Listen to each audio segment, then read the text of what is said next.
Hi everyone, it's Kasia from Tarot Map, and today I would like to show you the amazing Moonchild Tarot. So I've been waiting for this deck forever and I can't wait for a better lighting, so I hope you will still enjoy this video despite that maybe the light is not perfect, and I hope that the lighting will do the Moonchild Tarot justice. So the deck, I wish it had the little, cuts for the fingers, but nevertheless the box is amazing. It has this, like, it looks like 3D, like crochet thing, and you can actually feel the structure of the box. It's got the golden moon and all these rays. It's really amazing. I might turn down this music a little bit. And here inside the box we have this Egyptian motif. Beautiful, very vibrant, kind of 3D.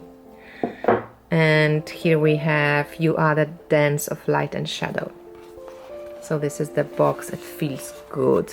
I have to say one thing, whatever people may be thinking about Moonchild or Starchild Tarot, I know it's not everybody's cup of tea, but Danielle, I'm not sure how to pronounce her surname, but Danielle, she does the most amazing decks. She just creates really top-notch decks, beginning from the box. And the book, so this booklet that comes with the deck is in full color, and I actually just looked through it. It's quite interesting. You have a lot of information aside of tarot. So there's moon information, little history of tarot that she separates in kind of a factual history, and says that there are facts and proven things that say that tarot was comes from Italy, but also she she also gives voice to the other side of the history, tarot history, the mythical one, esoteric one, and she connects it also to Egypt, and speaks of various possibilities that tarot could be influenced by. So it's quite interesting. And there is also a beautiful chapter on the moon cycles, when she goes into quite a few, I don't know now where it is, but there's, she describes, she describes the moon cycles and the way I like it. So she goes through 8 phases of the moon: new moon, crescent, first quarter, gibbous, full, disseminating, third quarter, and balsamic moon, which is the dark moon, because sometimes people don't mention balsamic moon, and I love it. I think the phase of the moon in which you were born, it's also quite indicative of our personalities. So there is a few extra cards in the deck: the shadow work, the Moonchild, and divine work. So each major arcana gets like these 2 pages, and there's keywords. There is inquiry, which I love, that she asks some questions, astrological, and gemstones. And I like this bit when she describes kind of what's on the card, but sometimes when you're not sure where she's coming from, because it's based on Rider-Waite-Smith mostly, but if you're not sure where is it coming from, what the image really means, this description kind of makes sense. So for some cards I will show you. So here you have the extra cards, and they cool shadow work. So it kind of looks like the major arcana, but then she also goes into genesis of duality, transmuting. So kind of describes like a little info on how to do shadow work, which is really cool. It's all beautifully made. Then there is divine wisdom. I love this little image of yin and yang and connecting, as above, so below. And then the minors, there's also some cool introduction to moon magic. So what can you do? So there's different questions about what can you explore during various moon phases, Moonchild exercises, and lunar magic. So different, you know, work with the tarot in setting intention, cleanse, recalibrate, imbues a glass of lunar water to later drink. So what can you do during the full moon and new moon? Shadow light ritual, so all this interesting stuff. And then she goes into the cups. The associations are cups for water, wands for fire, swords for air, and pentacles for earth. So most of people use this in this way. My book misses that Queen and King of Pentacles in the book. It finishes at night, but we were sent the PDF form of that, you know, the missing pages. And then there are also some spreads at the end, which is really cool too. I want to try this spiral spread. So the book looks very cool. I like it. And the deck looks amazing. And as much, you know, there's this beautiful gilding. The paper is a little bit, I think, different, or it feels a little bit different than Star Child. Maybe it's the same, but maybe that the backs have a little bit more of a texture, so it kind of feels a bit different in my hands. But let's move on. We don't want to make it too long, but I just want to share with you, and I hope you see it. You really see the beauty of this deck and that it's not too dark. So there is the Fool,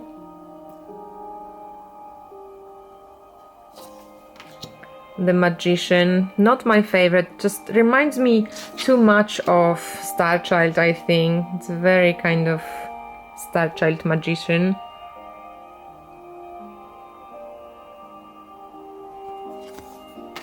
High Priestess, she's gorgeous, but also quite Star Child. I love Anneka's video. The Empress, I really like her.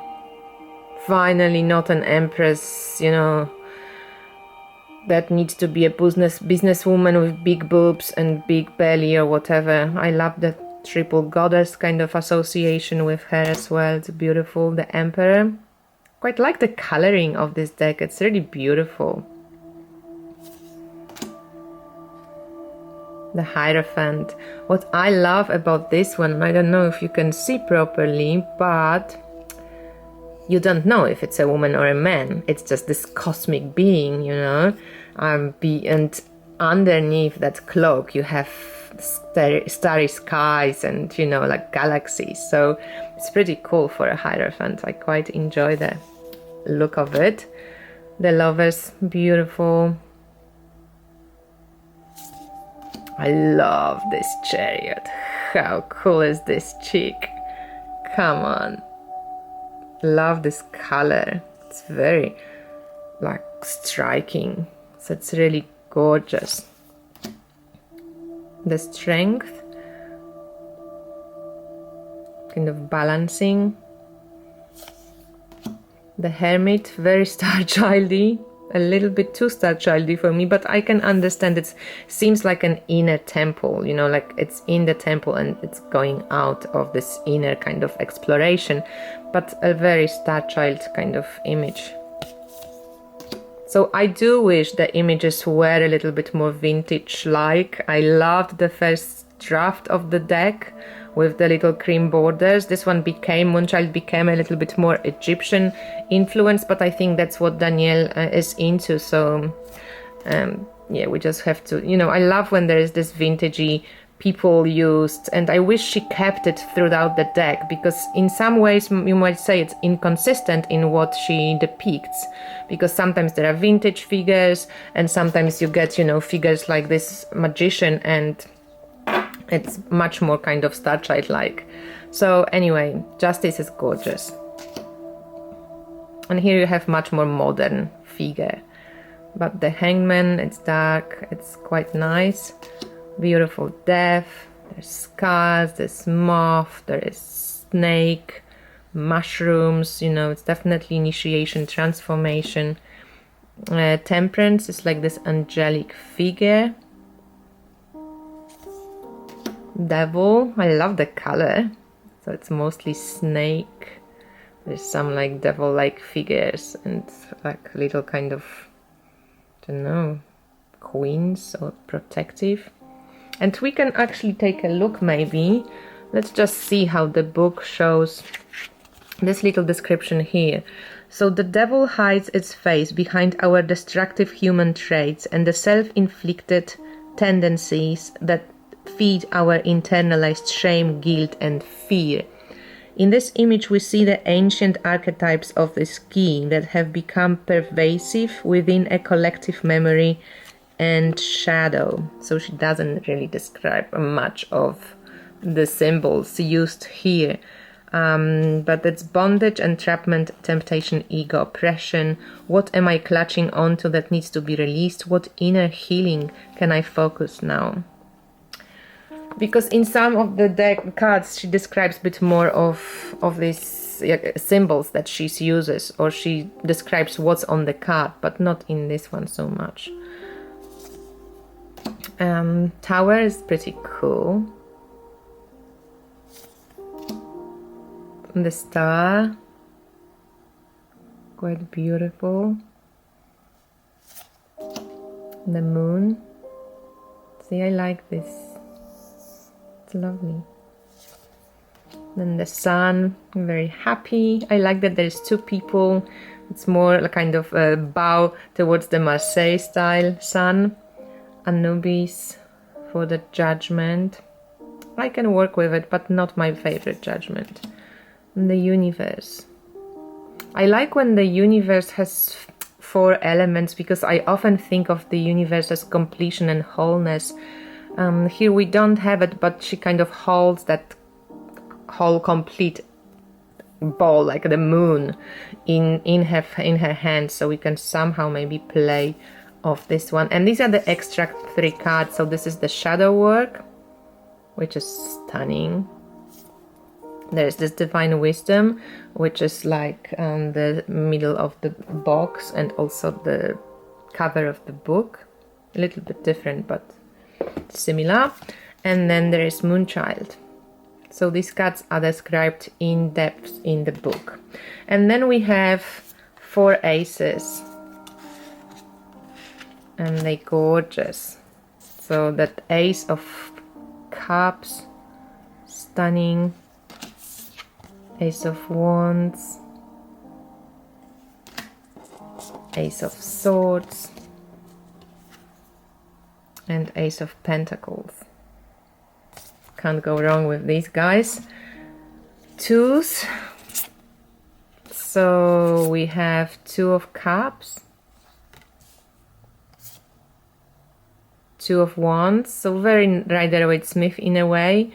She's not kind of looking out like in the Rider-Waite-Smith. We have this guy standing sideways, but it's very much the play of Rider-Waite-Smith.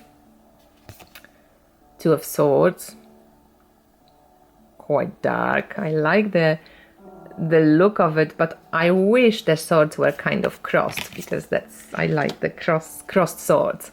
And this is 2 of Pentacles, so this kind of duality and playing off the maybe, you know, the duality. Yeah, so this is the 2s. So these ones are much more, I think, except maybe for the 2 of Swords, quite Star Child like. And then we have the 3s.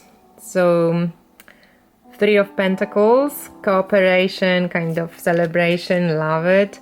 3 of Swords, very beautiful, love it.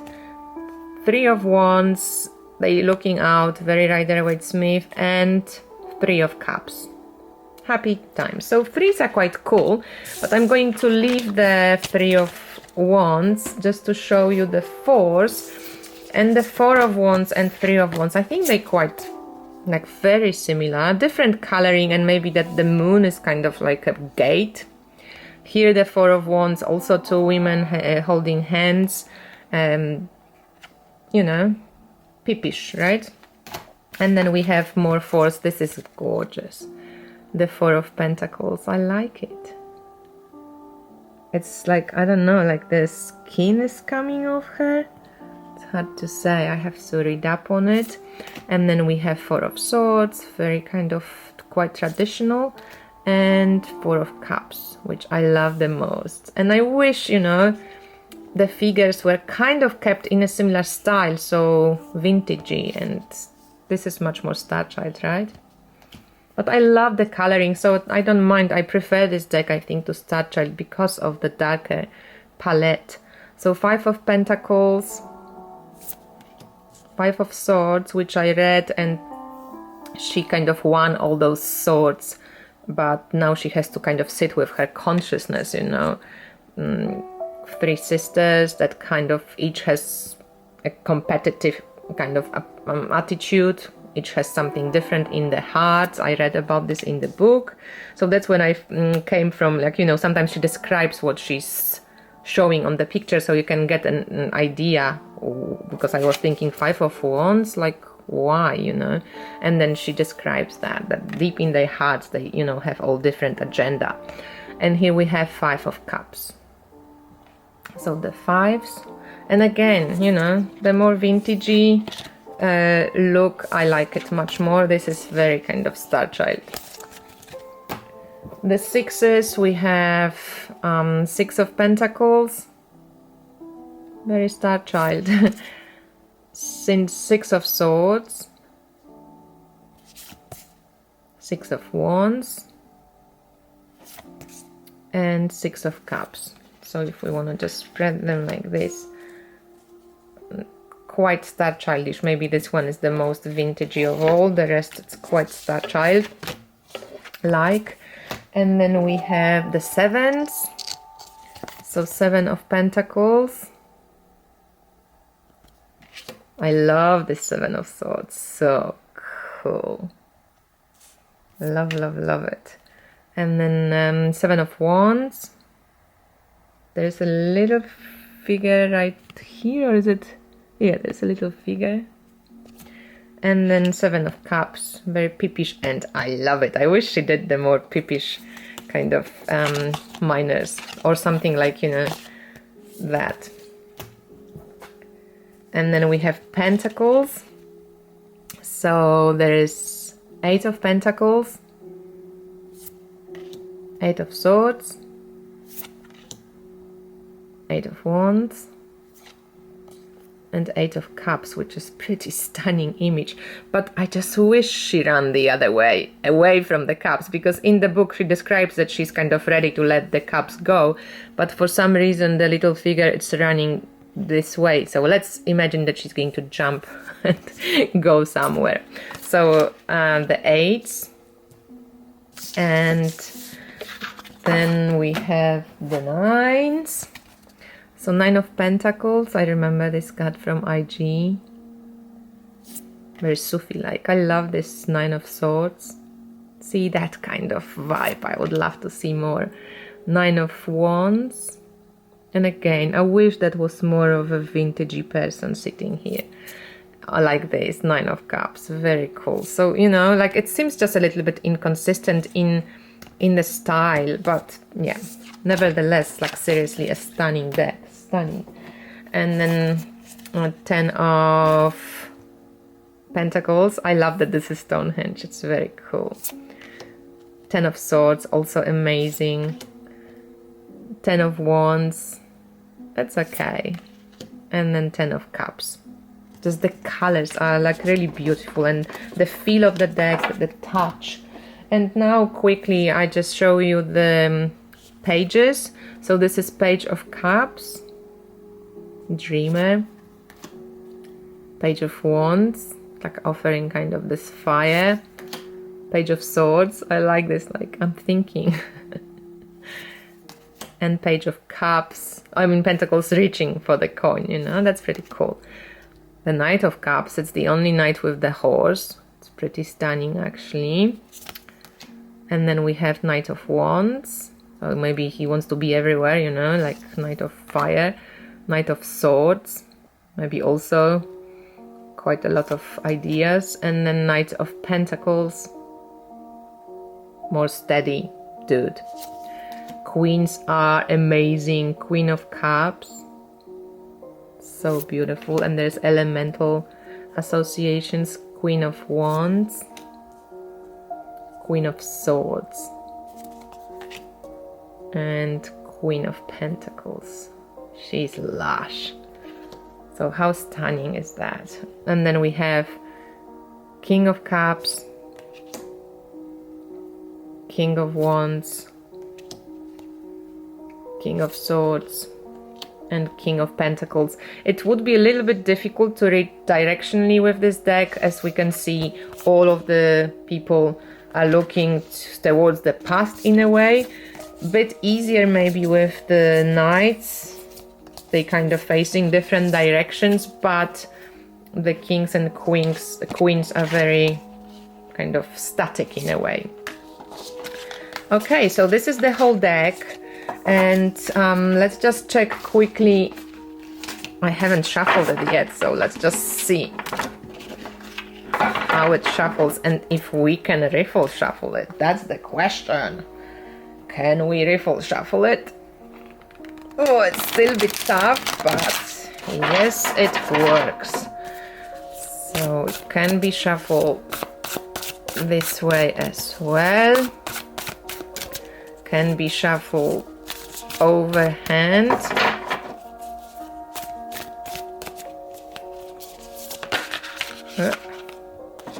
It's still very stiff, you know, new cards. So let's just give it another riffle shuffle thingy. Okay. And let's maybe just pull a card for us, maybe just one, because it's late and she's pretty. So Four of Pentacles, and that's interesting because we also want to know about that, we want to know about that image, and we want to know about meaning of that image. So Four of Pentacles, and I'm just going to read you the description from the card, from the book. A woman stands amidst a dreamy backdrop of clouds, indicating an illusory vantage point of the world around her. Suspended at her head are 4 golden pentacles, so we can see them, representations of her clinging materialism. Her hands clasped around her neck. This is her hands. Oh yeah, I can see it. Oh my god, I thought there was like something coming off her neck, like a mask, and this is actually her hands. Sorry. Her hands, see, this is good. Her hands clasped around her neck, stifling and suffocating her sense of true freedom. So she took the Four of Pentacles from this quite of a miser, perspective. So in the keywords we have materialism, control, obstacles, possessiveness, and ego. I sometimes read Four Pentacles a little bit differently, because Force is also stability, so there is some form of initial completion that we achieved and some form of initial maybe kind of peace of mind that we achieved. So I'm glad that this is like shown this way, and I can incorporate my way of reading Four Pentacles. So there is affirmations like, my cup is filled with inner riches, I seek that which nourishes my soul. And then we have description of the card, which I'm going to just leave for you to read. You can stop the video. And she also gives us a reversed meaning.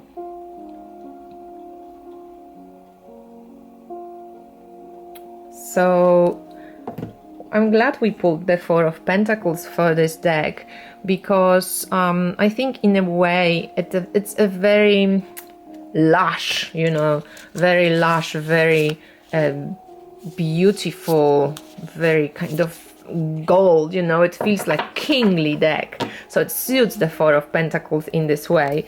A lot of work has gone into this deck, and I think this deck inspires awe, and it's very beautifully created. So whatever Danielle has done here, if you like it or not, definitely 10 stars for the quality of the deck, for the colors, for the idea. I think I just wish that the people were more unified in the either vintagey look or more style childy look, but she's mixed a little bit of the styles for me, and I prefer definitely the more vintage versions of the cards, because it just suits the moon and separates, you know, like diverse is more diverse from the star child itself. The extra cards are beautiful, the backs are beautiful, the gilding is beautiful. Yeah, pretty amazing deck. So I hope you enjoyed this, and all my love to you. And if you love the deck, just you know, let me know. I'm curious what you think about it, and if you have any interesting experiences with this deck already, because I know that I've been waiting for mine copy quite a while. So anyway, all the best and see you soon. Bye.